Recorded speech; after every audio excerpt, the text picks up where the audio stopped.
Müalicələr çoxalıb, indi hal-hazırda bir apsik dərman içir. Düzdür xanım?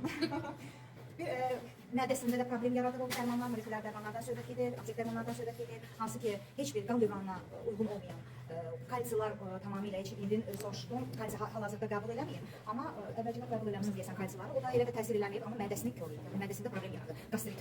İndi hal-hazırda mən o aparatla akupunktur nöqtələri ilə yoxladım, onda mədəsində qastrit. Yəni bunu müşahidə elədik.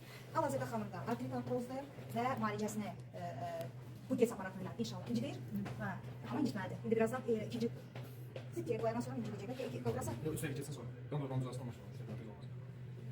Ayaqlarda titrəmələrə baxalım. Biz də ayaq üstə döksəsək, yaxşıdır. Bədənimizdə istəyirlərdir. Dura bilərsən? Bir dənə dura bilərsən? Kömək edir.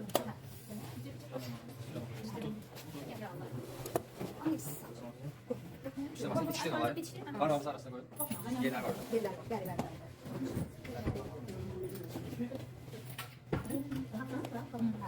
Yavaş yavaş kaldır.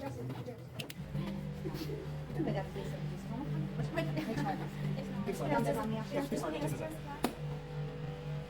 Bir dəqiqə, elə olur, sonra belə verir. İstəyənəni gəldin mi? Hə, tamam. Göz kapağını Bu seks aparatı qan yaxşı dövranı sürət adlanır.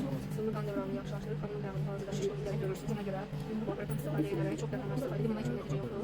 Hal-hazırda bu aparatlardan istifadə edərək bu sağlamlığını inşallah tapacaq. Qan dövranı çox zəif. Buna görə ayaqlarda şişkinlik var, börək problemi var. Böyük patrozdan əziyyət çəkir.